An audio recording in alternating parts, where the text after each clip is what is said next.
It's go time for Supreme Court nominee Judge Amy Coney Barrett. Will she get confirmed? Will the Democrats be able to get one or two or three more Republican senators to say, we're not so sure? You'll hear my predictions on The Durst Show.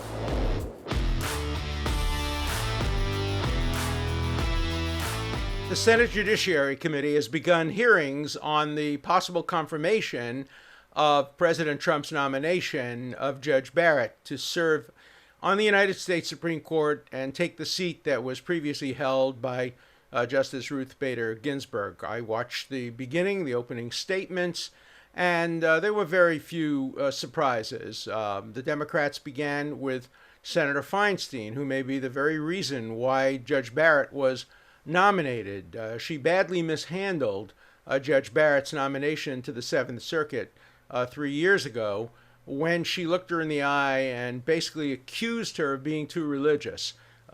She said that the dogma lives loudly within you and that is of concern. No.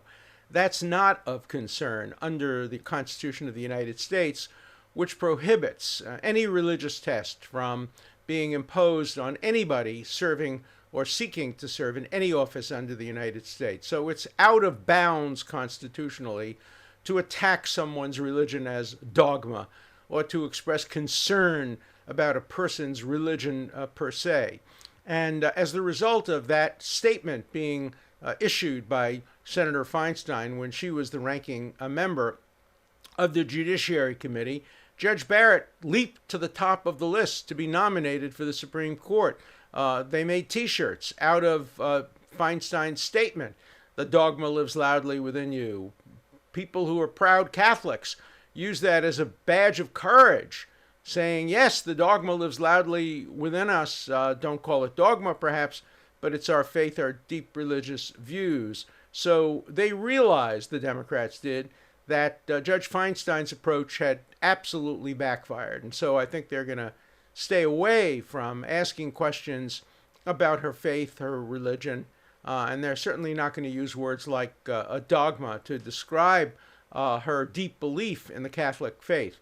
They may ask her questions about an article she wrote back in, I think, 1998, actually quite a brilliant article, very good article, about when does a religious Catholic have an obligation to recuse herself or himself from sitting in cases where they could not apply the law without violating their faith. It's a fair question, and it's a question that I think will be put to her when the senators get around to asking questions. Right now, the senators are just making opening statements, and the Democratic strategy seems very clear to me. I'm not sure it's the best strategy, but it seems fairly clear. What they're going to focus on is the Affordable Care Act, Obamacare. Just a little background on that. The Supreme Court upheld Obamacare in a 5-4 vote with the Chief Justice, John Roberts, who I remember well from his days at Harvard Law School and is quite a brilliant and accomplished lawyer.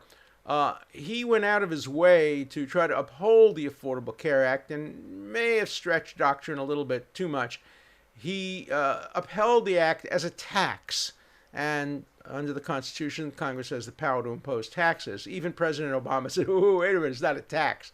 I never intended it as a tax." And most scholars didn't see it as a tax. And Judge Barrett, when she was a law professor, wrote critically of that decision and said, no, you can't uphold the law based on it being a tax. That gives us a clue as to what she might rule if the case comes to the court, and it is coming to the court.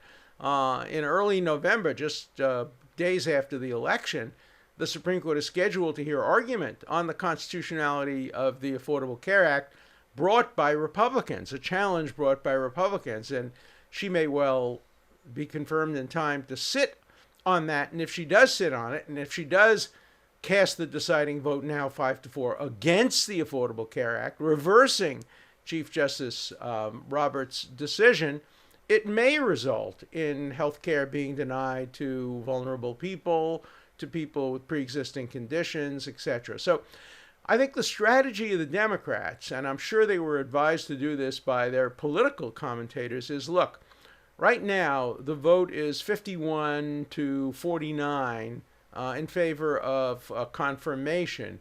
If you could just get two senators, two Republican senators, who are running for re-election in states where the Affordable Care Act is highly popular, and in which many people in the states would lose coverage if the Affordable Care Act were held unconstitutional. If you could just get two senators to say, maybe this is not the right nominee, maybe if I vote yes, it'll cost me my seat in the Senate, maybe we should vote no or abstain or focus on the fact that it's too late in the electoral process.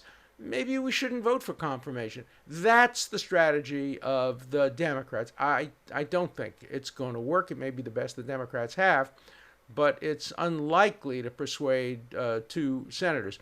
Actually, all the Democrats may have to do is persuade one senator. This will sound surprising to some of my viewers and listeners, but if the vote were a 50-50 tie, everybody says, well, that's easy. The vice president gets to break a tie whenever there's a tie in the Senate. Not so fast. If you go back to the history of that provision of the Constitution, it clearly related to legislation. It clearly related to the idea that if you have a law and the vote is tied 50 to 50, the vice president, who is the president of the Senate, gets to cast the deciding vote. Does it operate for confirmation of a Supreme Court justice?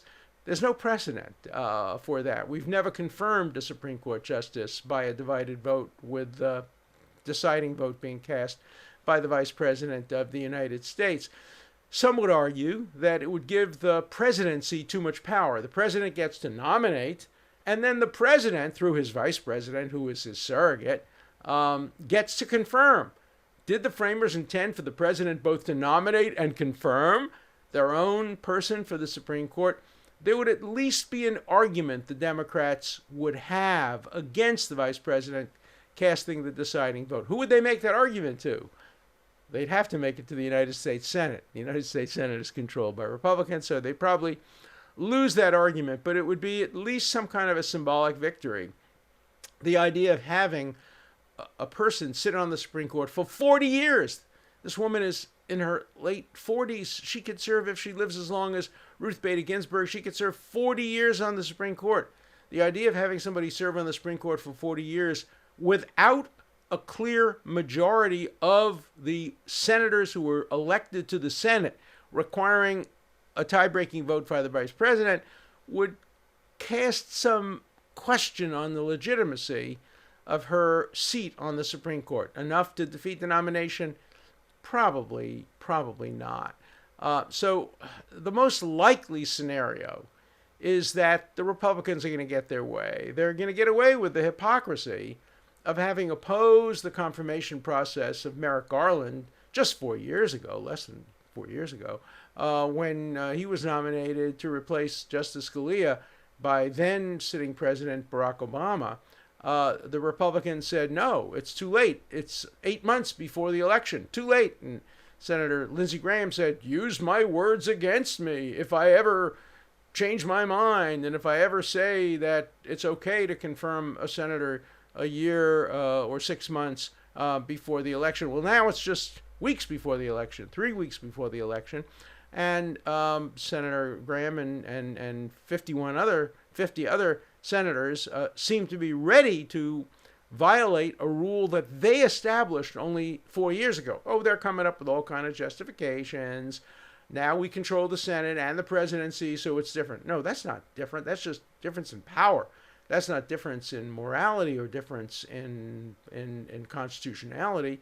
Look, let there be no mistake about it. The president had the power to nominate Judge Barrett. The Senate has the constitutional power to confirm her. The only issue is, should Republicans vote inconsistently with what they said 4 years ago? Is hypocrisy or inconsistency a value high enough to maybe influence some votes? Already two senators, Republican senators, said, yeah, we're not going to vote for confirmation because it's too late in the process. Will there be a third? Will there be a fourth?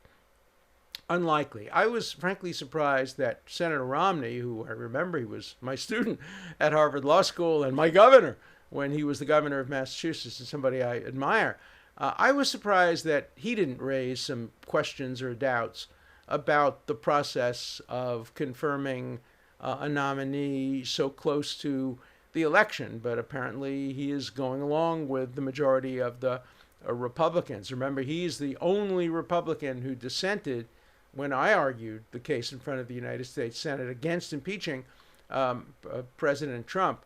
He was the only Republican who voted against my argument, having come over to me and praised me for the argument I made, but he disagreed with it. And he voted the other way. He voted to remove President Trump on one of the grounds of impeachment. If his views had prevailed, there would be no President Trump at this point in time, but his views didn't prevail. He was the only Republican. And he is known as a kind of dissenter, iconoclast, individualist. So I think a lot of Democrats were counting on him to slow down the process and perhaps not vote for confirmation, but he's indicated, at least at the moment, that he's inclined to vote for confirmation. So the hearings will go forward. Today, we're going to mostly hear from senators. They each have a few minutes to lay out their views.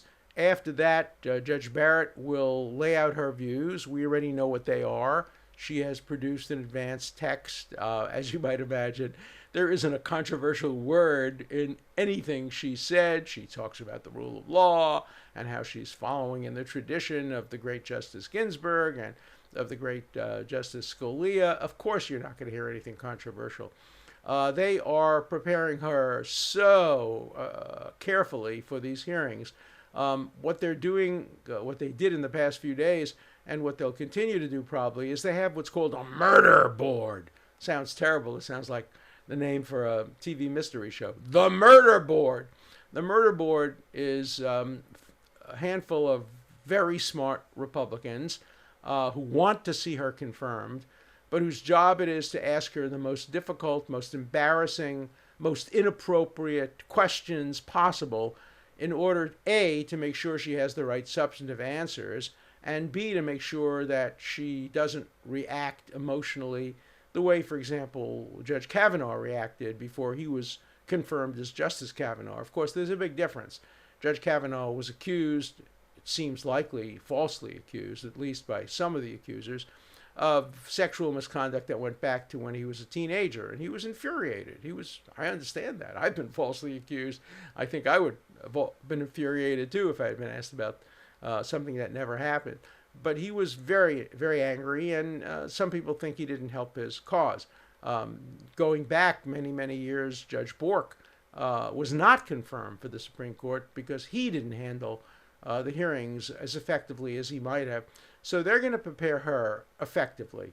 She is going to answer every belligerent question with a smile. She will talk about her faith in a very serious manner. She'll talk about her children, her biological children, her adopted children. She'll talk about her judicial philosophy. She won't get excited. She won't be emotional. She'll present herself very effectively. Maybe she'll say she changed her mind since she wrote that article about recusal. Maybe she'll say that she was only the junior author. The senior author really was the one who came up with the idea of recusal, and maybe she's changed her mind. Maybe she won't. Maybe she'll say, no, I'm sticking with it, and I will recuse myself from a certain number of cases, and then they'll ask her what the criteria are for recusal. Probably she'll try to avoid getting into that rabbit hole because there's really no way out of it. Once you start saying you're going to recuse yourself, it's easy to come up with case after case after case where you might have to recuse yourself. Of course, one of the questions she might be asked is, will you recuse yourself if the president who nominated you has a case in the Supreme Court and is a litigant, and yours would be the fifth vote in a 5-4 decision? Would you feel comfortable casting the deciding vote in favor of the president who nominated you? I think she'll say yes to that she would sit on that case. Would it help her case? Not help her case? Probably it won't hurt her case. So this is a very important couple of weeks in American history.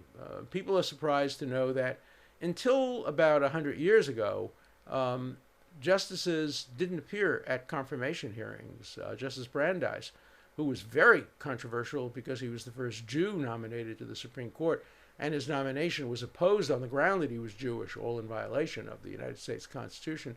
But he didn't appear at the confirmation hearings and testify, as that was the tradition of the day. I think he answered some questions in writing. But since that time, nominees have appeared in person. And as you know, there have been some very contentious hearings. The Bork hearing resulted in the creation of a new word in our language, to be borked. To be borked. His name has become a verb as the result of the hard questions that he was asked. Justice Thomas asked about sexual harassment allegations made by a former employee. Justice Kavanaugh asked about his sexual activities as a teenager, and we've had others as well.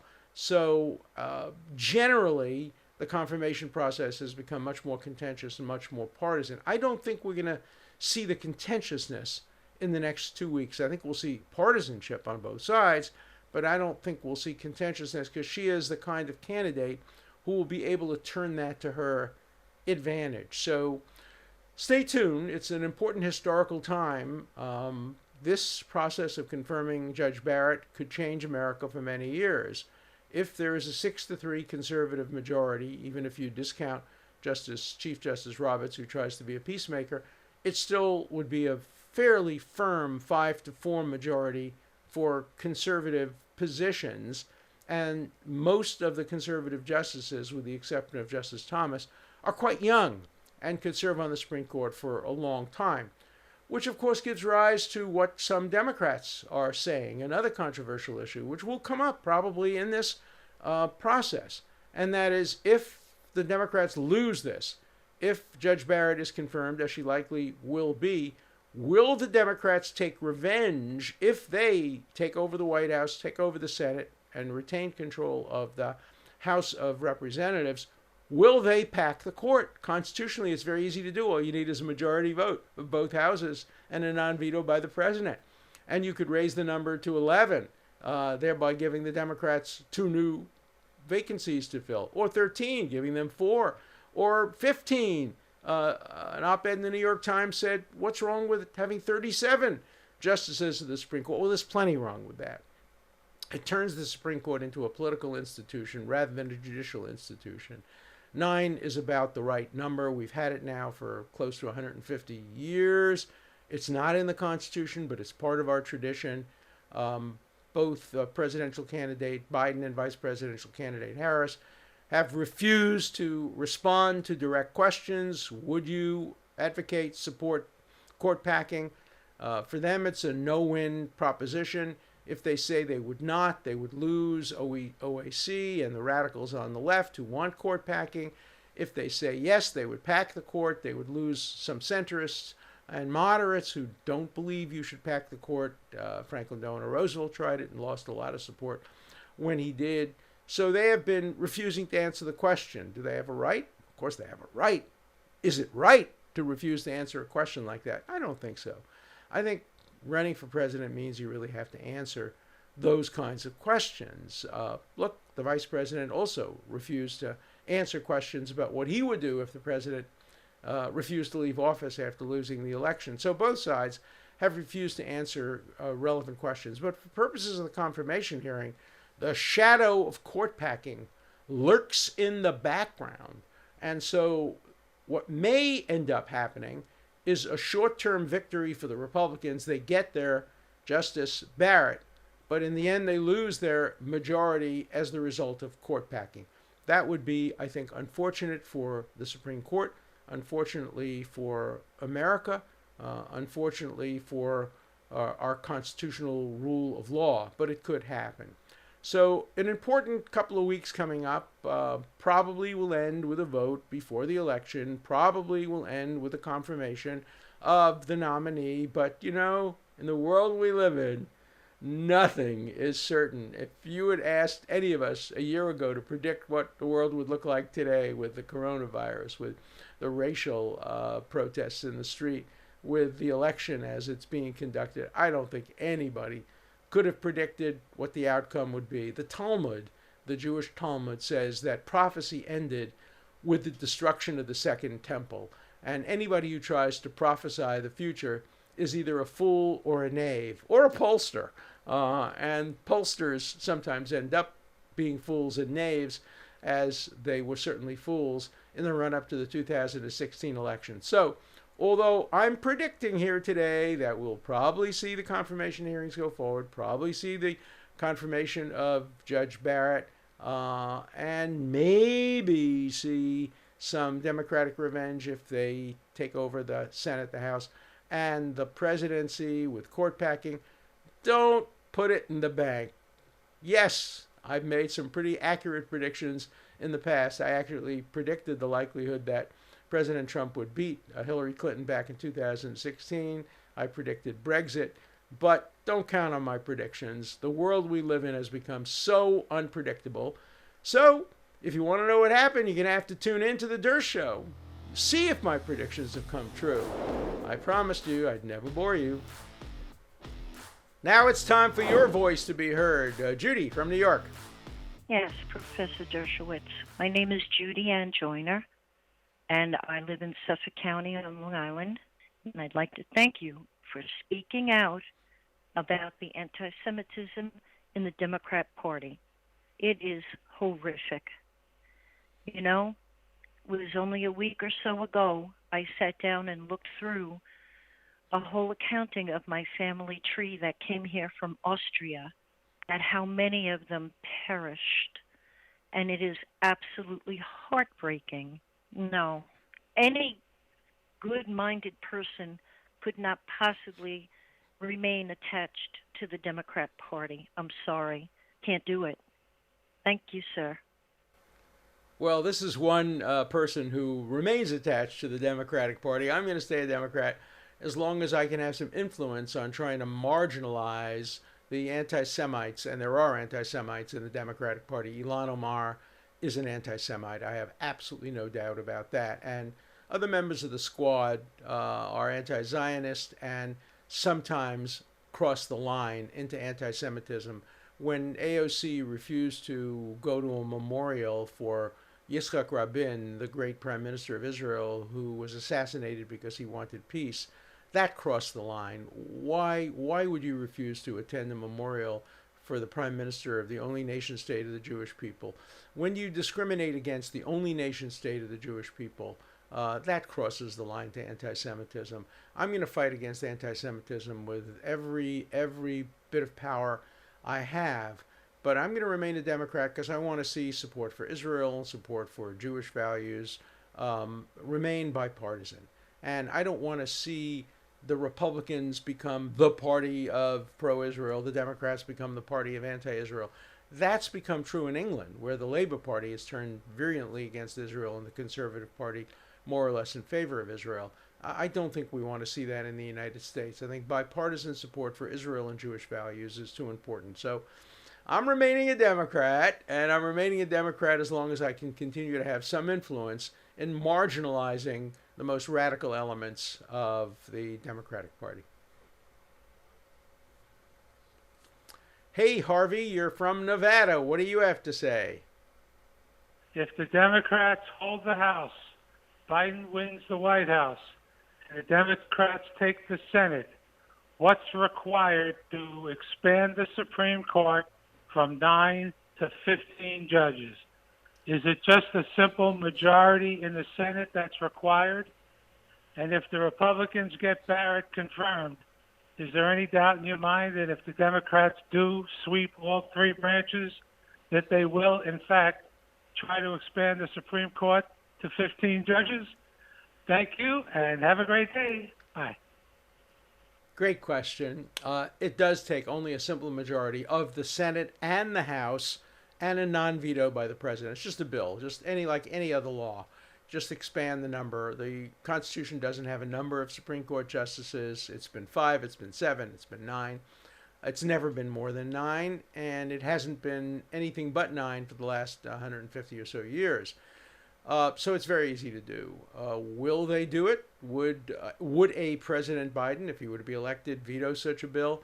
I suspect he would, but I'm not sure. There'd be a lot of pressure on him not to do it and to allow it to go through. Remember that the very popular President Franklin Delano Roosevelt and a President Biden wouldn't have nearly the popular support that a President Roosevelt had in his the second term as president, end of the Depression, the New Deal. He tried to pack the court to eliminate the 9 old men who were striking down New Deal legislation regularly, and he was rebuffed by his own party. And they said, no, the tradition of 9 is too important. So there'd be tremendous pressure within the Democratic Party to expand the court, to preserve a woman's right to choose, to preserve health care, to preserve a range of other issues that are important. But I don't think in the end it would succeed, because it would open up a process that the next time the Republicans get control of the 3 branches of government, they would expand the court from 11 to 13 to 15 to 17, you name it. So I think politicians are not known for taking the long view. They look at, will it benefit me and my party today and tomorrow? But I suspect when it came to court packing, at least a President Biden were to be elected, would take a somewhat longer view. Hey, Bago from LA, what's your point? Hello, Mr. Dershowitz.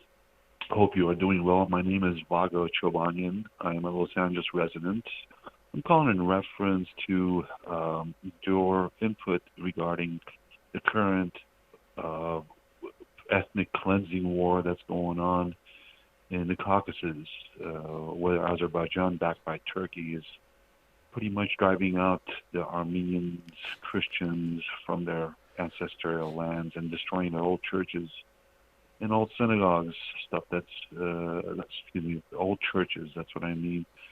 So I wanted to find out what you feel about this. It's another horrific genocide that's going to take place, that took place 100 years ago.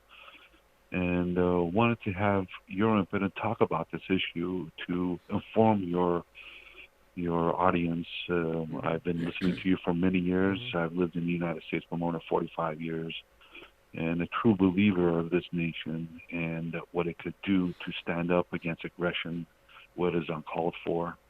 Please, I really would appreciate you talking about this subject and let your audience know what is going on, and to be more awake so that the Third World War would not start. This has to stop now before it's too late. Thank you so much. We appreciate all your efforts, whatever you can do to help us out. Well, thank you for your heartfelt and very serious call. Look, we know that the first major genocide of the 20th century was committed against the Armenian people, the Armenian Christians, by Turkish Muslims. Whether it was the first religious war of the 20th century or the first kind of act of terrorism, for years people refused to recognize the Armenian genocide as a genocide. I was among the first to call for the United States, all the other countries in the world, to recognize the Armenian genocide for what it was. It was an attempt to ethnically cleanse areas of Turkey, then under the control of Turkey, during the World War I period, of Armenian Christians. Every excuse was made that no, it wasn't a genocide, it was really self-defense. Historians have now concluded there's no doubt that there was a policy of the Turkish government to slaughter Armenian children, women, to do everything in their power to rid the areas of ethnic Armenians, and it was a disaster. Hitler cited it when he called for the genocide of the Jews. He said, who remembers the Armenian genocide? Nobody. The old notion, if you kill one person, you're a murderer. If you kill 6 million, you're a politician. Whether it be the 6 million Jews who were killed or the many, many hundreds of thousands of Armenians who were killed. And if we're beginning to see anything like that today, it has to stop. It's extraordinarily complicated when you have areas that are under the political control of one country, but ethnically have many people from another country. We've seen that throughout history. We saw it in the former Czechoslovakia, where you had areas of ethnic Germans, and it gave Hitler an excuse to march on Czechoslovakia. We saw it with Russia and the Ukrainian effort to try to take over areas of the Ukraine or the Crimea. And now we're seeing it again. I have to admit, I am not a student, a careful student of what's going on. All I can say in response to your heartfelt plea is, please, all Americans, pay attention. And if there is going to be any ethnic cleansing or potential genocide, we have an obligation not to remain silent in the face of atrocities, in the face of injustices. So you've alerted me to this. I'm going to study this now more carefully than I've studied it before in appreciation of your call, and perhaps we can talk about this again in a subsequent program on The Der Show. The next call is from Baduyapin in Texas. What's your point? Hello, Mr. Dershowitz. My name is Abudayappan from Texas. My question today is regarding the democratic form of government, wherein one person gets one vote. In this system, one of the main problems is vote block politics. In history, have there been other types of representation that have served better? I think so. I think just like all ideas are unequal, all votes are unequal too. I believe a voter should have weightage attached to his vote, depending on his qualifications and merit. As they gain education, qualifications, and merit in society, their voter weightage increases, and they can be black, brown, white, or any color. Think about it. Do you think someone with a grade 5 education can understand the ramifications of economic or foreign policy? Also, if you look closely at the colonial charters, they do claim to be rights of Englishmen. So in a way, that was a weighted form of representation too. Finally, in my system, there would be no voter blocks, as everyone would strive to improve their situation to get more representation, even though they have only one vote, and most importantly, cannot be swayed by populist ideas. Is this something you have taught or anybody has brought up? I just want to know what your thoughts were. Thank you. Very, very interesting question. When I used to teach a freshman seminar at Harvard College, Where Does Your Morality Come From?, I would sometimes get into issues like this and would quote Thomas Jefferson, who said, given the education of a philosopher or a plowman, a person who works the ground, he said, I would prefer the views of the plowman over the philosopher in many instances. The democracy is not about who has the best intellectual capacity. It's about treating everybody equally. Yeah, the person with the 5th grade education gets treated equally. I remember my grandmother, when I was a law student, my grandmother would come and ask me who to vote for. My grandmother didn't go to school. She came over from Poland at 15 and was not educated.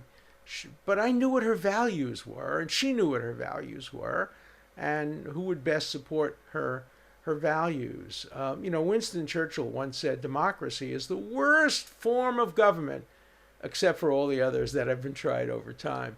And that's my view as well. So I would respectfully not agree with weighted votes based on education, particularly since our education systems today are not particularly fair. Education is more available to people of wealth than to people of poverty. I was lucky. I grew up in New York City. My family didn't have a lot of money, and they couldn't afford to send me to a paying college. But in New York City, we had Brooklyn College and City College and Hunter College and Queens College. They were free colleges. If you got in, and I barely got in by the skin of my teeth, you could go there for free. And I went to college for 4 years, got a phenomenal education, the equivalent of a Harvard, Yale, Princeton education, for free, for nothing.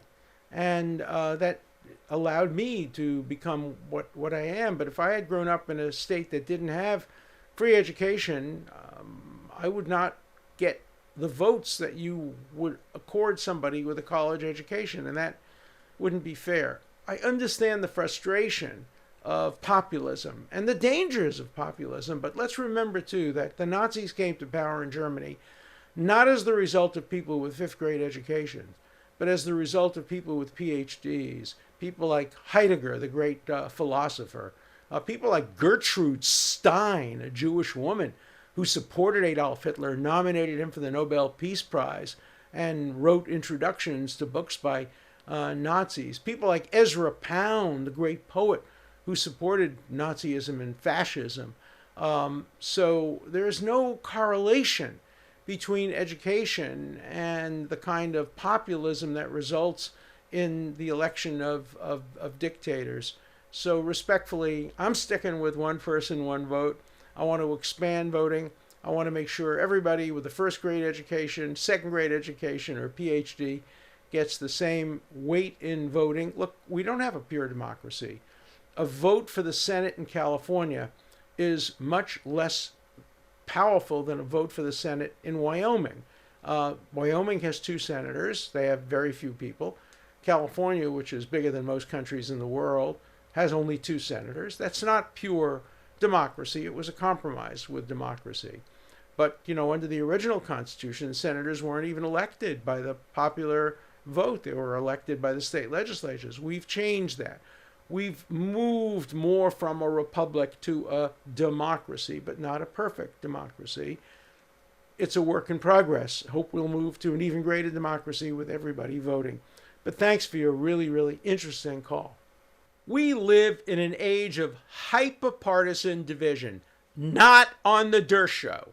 On this show, you're going to get nonpartisan, objective analysis. If you don't like it, there are plenty of cable shows where you can get your partisan fix for the day. But here, you're going to get analysis, nonpartisan analysis. I'm not going to tell you what to think, but I'm going to help you decide how to think. And we're going to be thinking about the confirmation process and other political issues in the run-up to the next presidential election. So please stay tuned to The Der Show. Remember, we'll take your calls 24/7, anytime, day or night. Make your call, and I will respond on The Der Show. Call our listener line at 216-710-0050. I want to hear your questions, your comments, your criticisms, and your opinions. Remember, all calls are recorded, and we reserve the right to use your questions and comments on the air. Once again, the listener line is 216-710-0050. I look forward to hearing from you. The Der Show is available on iTunes, Spotify, or wherever else you get your podcasts.